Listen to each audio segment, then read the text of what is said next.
look at that. That's Ricky Rossi, the man who's come to the rescue here, potentially of the factory Aprilia's pole hopes, and Maverick Vinales. They can't believe it. Stunned and shocked faces down in the Niwali garage.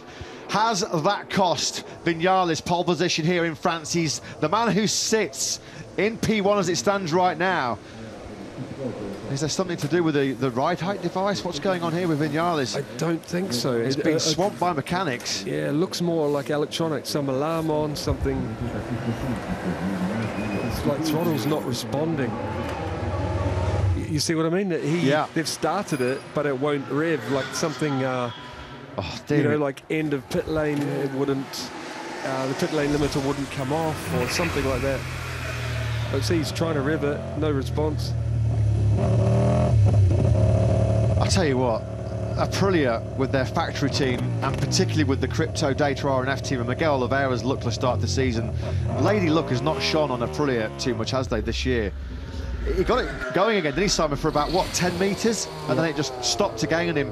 So, is Maverick Vinales, is that technical problem with what, just under 5 minutes of the session remaining, as he was trying to head out to improve on that 131.120, is that going to deny Vinales his first pole position since Assen in 2021? He looked on course for his 14th MotoGP pole. That may well still be the case, but late drama here for Vinales and the factory Aprilia camp here in Le Mans. Jack just reporting there, taking the tyres out of that bike, putting it in another one, and hope to get him out there. Hopefully that bike, is the second bike, set up the same. Not quite sure what's happened to Marco Bezzecchi in the second split. He was really good in the first sector, was the Italian. He was potentially threatening top spot, but he's lost nearly 3/4 of a second in the second split, has Bez. So whether he maybe is just a little bit of a run wide. Here is the factory Aprilia hopes at the moment being carried on circuit, at least, by Espargaro, who's got work to do as the clock ticks down to under 3 minutes of this session remaining. Jerez poleman is, he's gone down, and that is fast. That is really fast, and that's going to bring out the yellow flags. That is a humongous crash. That is high speed for Aleix Espargaro. His teammate Maverick Vinales will not have seen that, and with the yellow flags coming out, that may well actually inadvertently keep Maverick Vinales on pole position. That was such a fast crash. That's one of the fastest crashes of the season that you can have here. 310 kilometers an hour you hit just before you peel right into that right-hander. Of course, our first concerns are obviously for the welfare of Aleix Espargaro, because that was a really rapid tumble, really quick. Love watching Mark how he gets on the throttle and turns the bike, like squeezing everything out of it. The yellow flags then have finally been withdrawn, so there are potentially a couple of riders that have lost laps.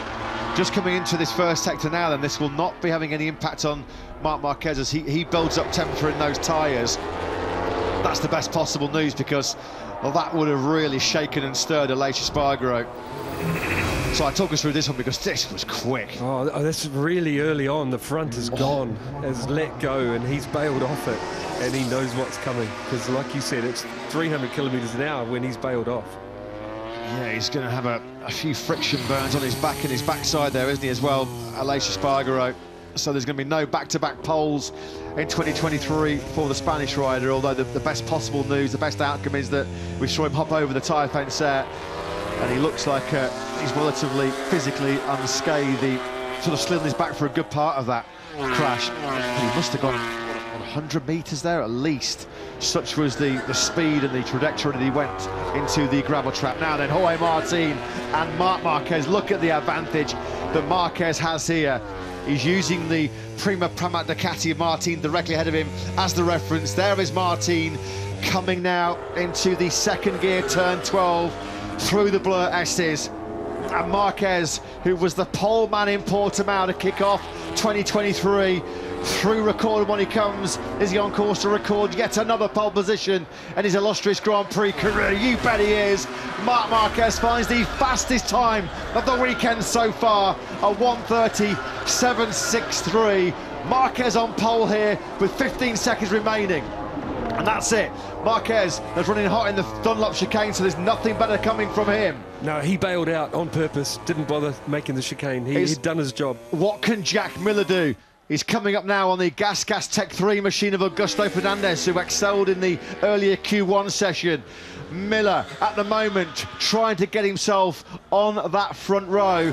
There is hard take then coming the way of Maverick Vinales, because we have an all-Spanish front row right now. Marquez has it. Martin's second. Martin trying to put together another good lap as well. The checkered flag is out, and I think Miller is missing out on pole here. He does. He goes up into second. He's on the front row. He'll settle for that, particularly when we know how strong the KTMs are at getting off the line. But it looks like, I'm having a quick glance at our timing screens, it looks like for the second time this season and for the 65th time in his MotoGP career, the 93rd time in his Grand Prix career, 30-year-old Marc Marquez looks like he's going to be starting on pole position. The only man that could threaten him looks like being our world champion Pecco Bagnaia, who's always so good in the final sector. Here comes Jorge Martin. He's got 2 tenths to find minimum in this final section. Was he just on the edge of the circuit there as well? Martin trying to hold on to a place on the front row. What about Bagnaia? He's taken it! We said how good he was in that 4th sector, and that was a 4th sector from the world champion that has delivered a late knockout blow to Marc Marquez. That's why I'm sure we're going to get another numero uno from Davide Tardozzi. What a session that was, high drama throughout, and this man makes it 2 poles in the last 3 Grand Prix. Bagnaia, 1:37.05. Marc Marquez back with a bang, just as we knew he would be. He's on the front row, and Luca Marini, what a job by Marini, who came through a Q1 by a whisker. He's in 3rd place on the front row. Miller then takes 4th, Martin 5th. You have to feel for poor old Maverick Vinales. He was on pole position with that 1:31.120 when he couldn't complete a second stint with his bike failing him at the end of pit lane.